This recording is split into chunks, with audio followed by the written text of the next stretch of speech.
Votre invité aujourd'hui dans la grande interview en direct sur Boursorama, c'est Patrick Artus. Bonjour. Bonjour David. Chef économiste chez Natixis. Vous en pensez quoi? Là, on en parlait juste avant du brouillard dans lequel on est en matière de réforme des retraites. Le pouvoir tremble aujourd'hui. Comment ça va se terminer cette histoire? Je crois que d'abord, il y a un problème simplement d'explication. Les spécialistes des systèmes de retraite mettent du temps à exactement comprendre, quoi. Je veux dire, moi, je suis dans des conférences où on parle de ça. C'est compliqué, même pour les gens dont c'est le métier de travailler sur les systèmes de retraite, hein, et qui sont d'ailleurs pas toujours complètement d'accord sur tout. Non, mais est-ce qu'il fallait vraiment aller vers un régime universel, unifié, pas simplement garder le régime actuel, augmenter la durée du temps de travail dans sa vie active, et puis réformer ça et là pour que les femmes soient moins défavorisées, que les carrières hachées soient aussi prises en compte, la pénibilité? Il fallait vraiment faire tout ce barnum. Le système d'appoint, il a des grandes vertus. Il y a une grande vertu d'équité. C'est que le rendement des retraites est le même pour tout le monde, hein. Quand je cotise 1 euro, j'ai le même droit à retraite, quel que soit mon emploi. Et puis il y a une autre grande vertu, c'est l'automaticité du fonctionnement. C'est-à-dire que le système s'auto-équilibre, hein. La valeur du point, on décide de combien on veut dépenser en retraite. En France, on sait que c'est 14% tous les mois, on cotise des points, et après, ces points sont transformés en euros. La valeur du point équilibre tout le temps le système. Compte tenu de la croissance, de la démographie, du vieillissement, etc. Mais c'est là, on a de quoi être inquiet, parce que ce qui nous attend, a priori, c'est un ralentissement de la croissance, de la productivité. Non, parce que c'est un système totalement démocratique. On décide de combien la société décide d'utiliser de pourcentage de PIB pour payer des retraites. Donc en France, on a décidé qu'en gros, les retraites, c'était 14% du PIB. Ouais. Il y a des pays, la plupart des pays, c'est plutôt 10. Nous, on est à 14. Et donc la société a fait un choix démocratique qu'on pourrait remettre en cause, on pourrait décider que c'est 15. Hein. Et une fois qu'on a décidé démocratiquement que c'est 14, on a un système où on n'est pas obligé de bricoler le 15 août en désindexant, en rallongeant les durées de cotisation, changeant l'âge, comme on le fait depuis 30 ans, quoi, où on a sans arrêt bricolé les paramètres pour que ça passe. Et encore pas bien, puisque c'est un système qui va encore être en déficit. Et puis là, on a un système qui a une grande automaticité. Mais ça veut dire moins de pensions. Si le gâteau est équivalent en point de PIB, ça veut dire ça veut dire que les pensions ne vont pas baisser. Mais évidemment, le problème après, c'est que comme il y a 42 systèmes de retraite, il y a plein de gagnants et plein de perdants. Et dans toutes les réformes où il y a plein de gagnants et plein de perdants, c'est très très compliqué parce que vous ne pouvez pas prendre aux gagnants ce qu'ils gagnent. Et donc, il faudrait en fait compenser les perdants pour ce qu'ils perdent. Donc évidemment, une solution qui a été utilisée dans certains pays, c'est de faire une compensation monétaire aux perdants, en disant certes, le nouveau système est moins favorable, mais on va vous compenser, par exemple par des hausses de salaire, par des primes, par un capital retraite, etc. En France, qui est concerné? Les grands perdants. Les perdants, c'est les fonctionnaires, hein, et les salariés des régimes spéciaux et un certain nombre de professions indépendantes. Hein, et donc, ils sont perdants, enfin, je veux dire, on le sait. Et les gagnants, c'est la plupart des salariés du privé. Même dans le mode de calcul, encore une fois, sur l'ensemble de la carrière, plutôt que les 25 dernières années? Oui, mais dans l'ensemble de la carrière, avec un point, n'oubliez pas qu'il va être indexé sur le PIB.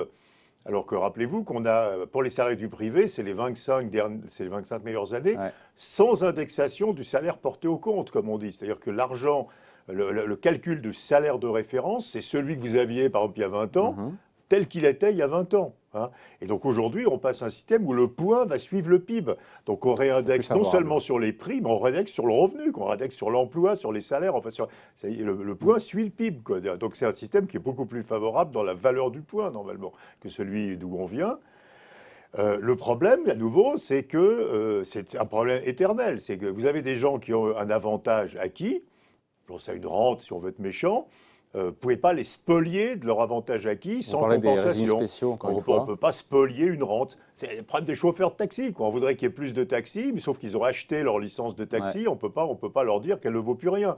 Donc, alors qu'ils l'ont payé 200 000 euros. Donc il faudrait, voilà, quand vous avez payé 200 ou 300 000 euros une licence de taxi, on ne peut pas vous dire « Ah, c'est désolé, c'est un mauvais système, donc votre truc ne vaut plus rien ».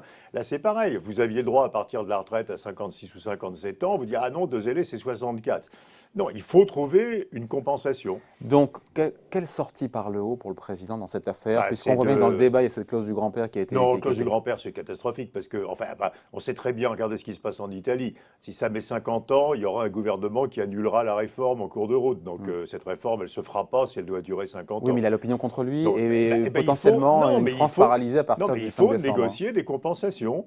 Après tout, si les fonctionnaires sont perdants dans le système de retraite, il faut monter les salaires des fonctionnaires pour qu'au total, ils ne soient pas perdants. Enfin, il faut négocier des compensations. Donc comment ça va se terminer pour vous alors?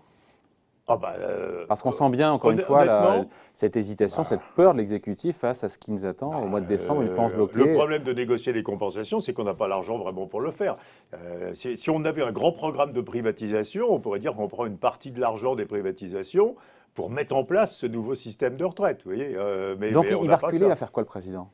Encore une fois, j'en sais rien, on sent bien qu'il est en train d'attendre de voir à quoi va ressembler les mobilisations, à quoi elles vont ressembler. Si on va vers la solution de facilité qui est le grandfathering, la clause du grand-père. Appliquée uniquement si elle est appliquée uniquement aux salariés des régimes spéciaux, c'est une honte absolue. Et je pense que les salariés du privé, là, manifesteront un mécontentement terrible que Macron ne peut pas accepter. On ne peut pas demander quand même.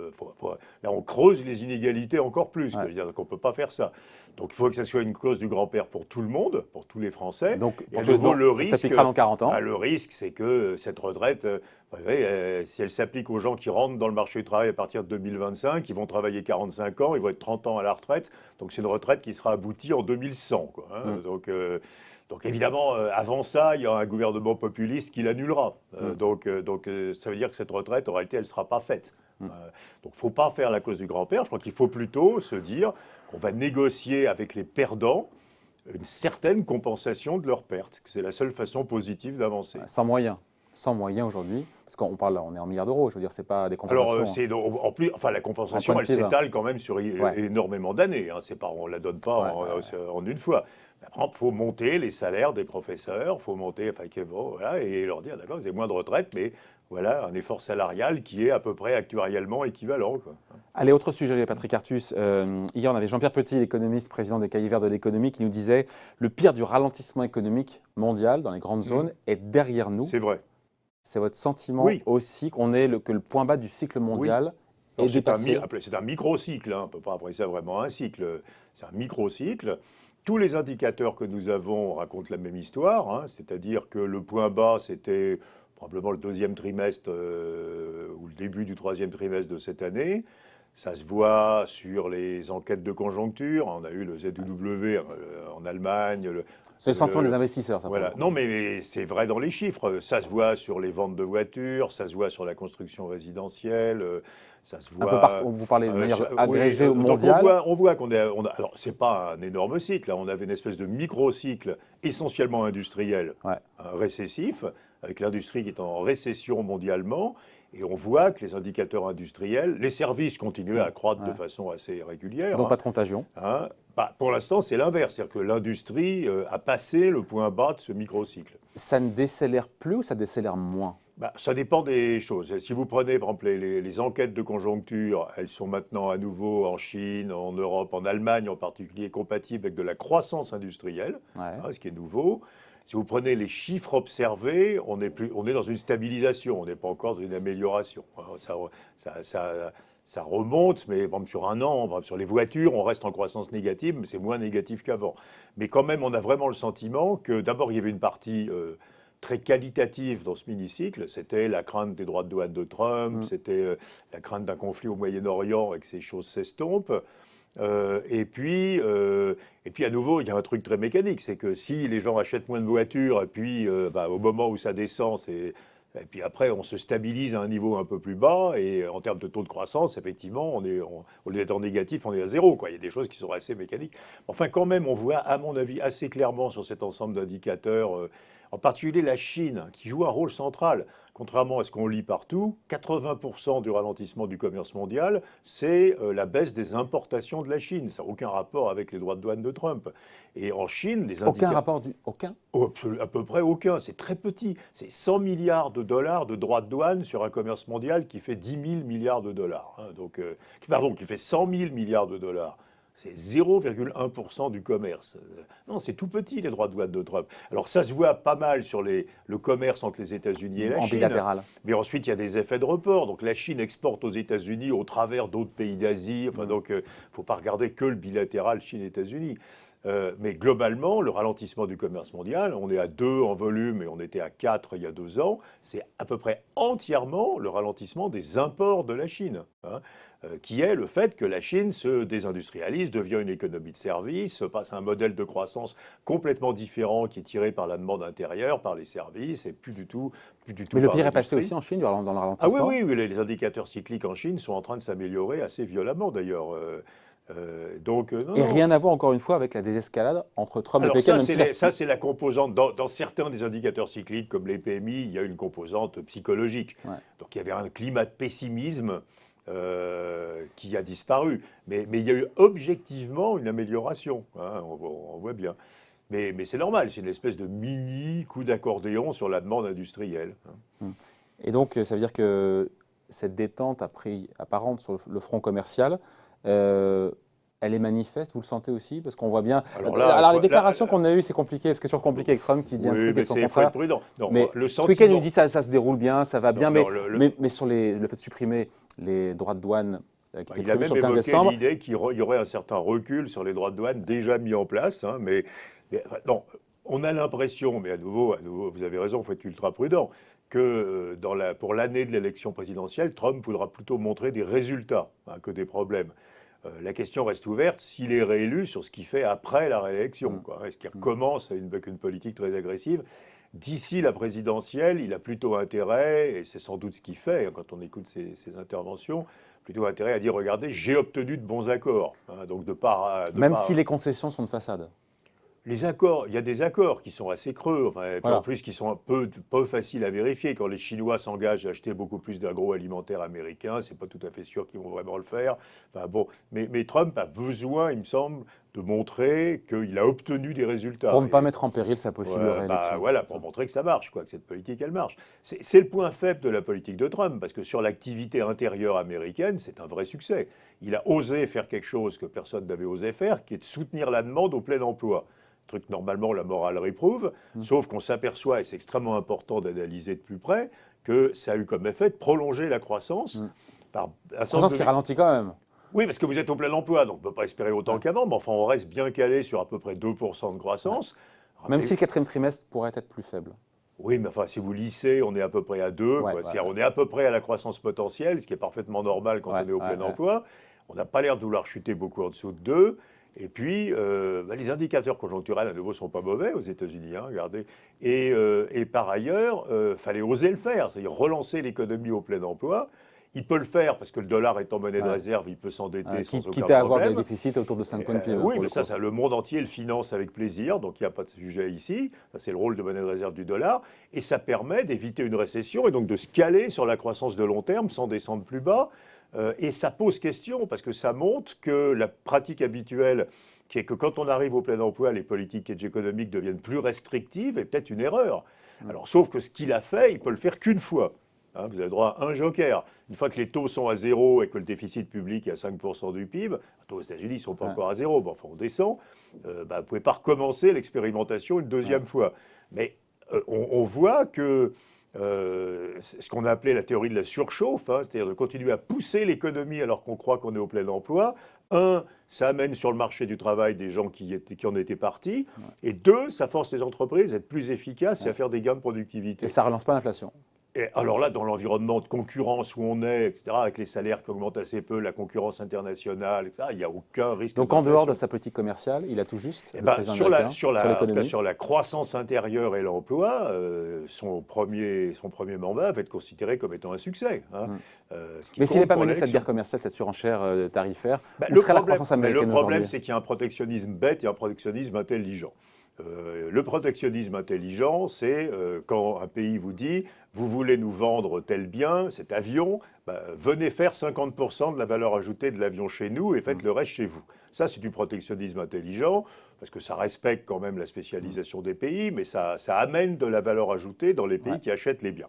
Protectionnisme idiot, c'est les droits de douane, parce que tout le monde est perdant, ça fait monter les prix, ça casse les chaînes de valeur. Et donc, il y a certains pays qui pratiquent un protectionnisme qu'on ne voit pas, mais qui est ce protectionnisme de contenu local. Pour vendre des avions aux Chinois, de plus en plus, il faudra les faire en Chine. Regardez ce qui se passe sur le marché automobile américain. Évidemment. Et ça, c'est une forme de plus en plus de voitures européennes qui sont vendues sur le marché américain sont produites aux États-Unis. Quasiment 20%. Mais on devrait faire pareil. Pourquoi est-ce qu'on ne dit pas à Boeing, alors on le dit, on ferait faire le calcul, parce que Boeing a plein de sous-traitants en Europe. Mais pourquoi est-ce qu'on ne fait pas explicitement avec Boeing une négociation comme ça faire certains pays en disant vous voulez nous vendre des avions, vous devez faire 40% de la valeur ajoutée de l'avion en Europe. Donc ça, c'est un protectionnisme intelligent parce qu'ils partagent la valeur ajoutée, quoi. Le droit de douane, c'est la forme la plus bête et c'est ça qui, dans l'histoire, a causé les grandes récessions. On voit sur les images des voitures, pour le coup des voitures des BM et des voitures européennes haut de gamme. A priori, Trump, d'après la presse américaine, ne devrait pas, pour le moment, ouvrir un nouveau front commercial sur les voitures avec l'Europe. Là encore, cette bonne augure. Parce que les constructeurs européens ont été assez malins en allant voir l'administration américaine et en leur expliquant qu'ils étaient américains, ou que s'ils ne l'étaient pas, ils allaient le devenir, comme PSA qui a annoncé en s'engageant sur des industriels, sur des nouveaux emplois. Alors, il y a des usines énormes de BMW, de Nissan, de Mercedes, etc. Donc, ils ont quand même été expliqués qu'ils étaient quand même vraiment... C'est cette pratique de contenu local que je trouve est une pratique relativement intelligente, et l'Europe devrait regarder ça. Ça permet de partager la valeur ajoutée. Une fois qu'on a dit tout ça, justement, sur le fait que le pire du ralentissement, notamment industriel, est derrière nous, que ça se calme avec cette désescalade sur le front de la guerre commerciale, ça nous mène au marché avec, encore une fois, une Fed qui a baissé ses taux 3 fois, qui pour l'instant est en mode wait and see. On a un CAC 40 qui recule un petit peu aujourd'hui, mais qui est quasiment à 5890 et des brouettes proches des 6000 points. D'un point de vue macro, vous en pensez quoi? Est-ce que c'est justifié d'être sur ces niveaux-là? Du point de vue macro, enfin macro-finance, macro-finance. Il y a une anomalie dans l'ensemble des actifs financiers qui sont les actions européennes. On a déjà souvent parlé dans le studio. Le reste est normal. Il y a taux d'intérêt très bas de la BCE, donc taux d'intérêt sans risque très bas. Comme les taux d'intérêt sans risque sont très bas, les investisseurs prennent davantage de risques, donc les primes de risque s'écrasent.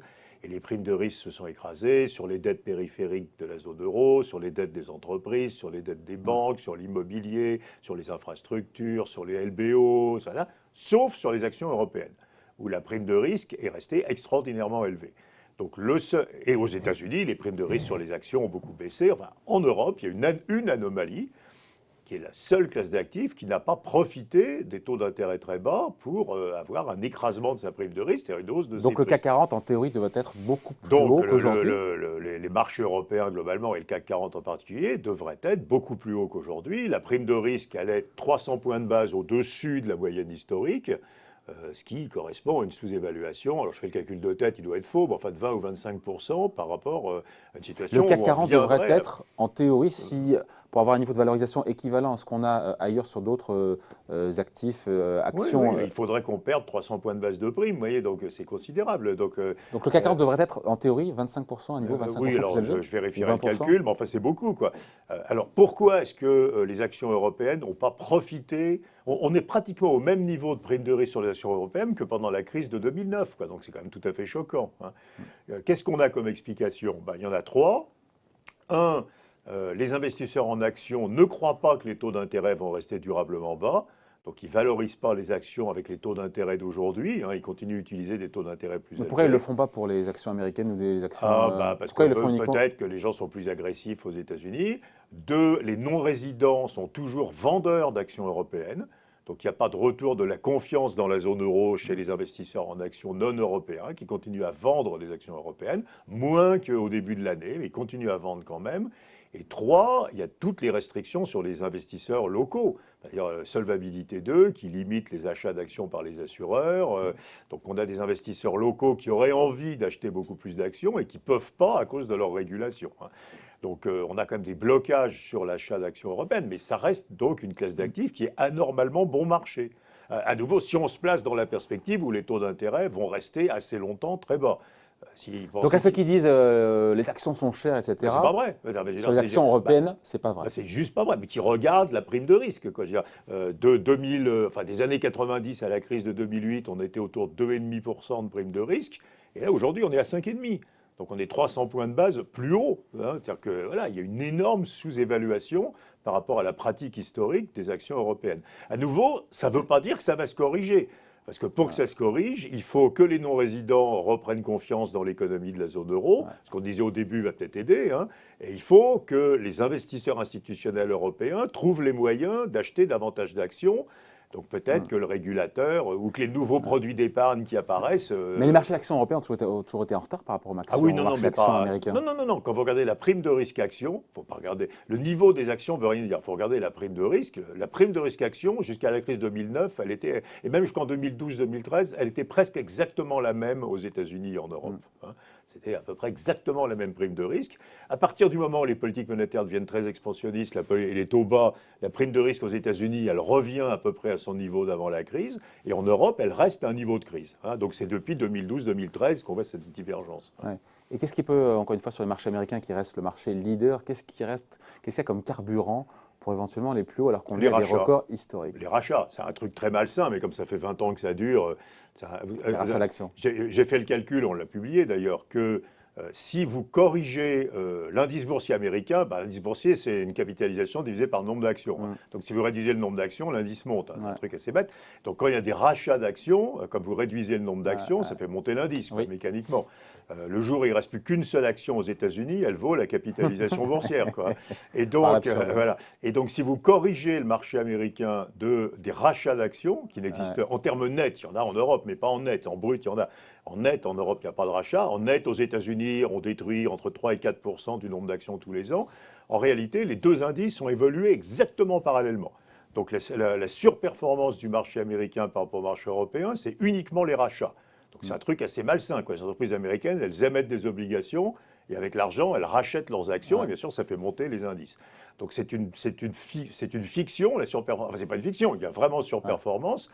Mais elle n'est pas due à la performance intrinsèque des entreprises. Et elle peut continuer à se poursuivre. On parle de 1000 milliards quasiment tous les ans de rachat d'actions sur le marché américain. Alors 1000 milliards, non, c'est des grosses années. On est plutôt à 500, 600. 1000 milliards, c'est l'année où il y a eu les rapatriements de capitaux, puis le reste du monde, c'est les dernières.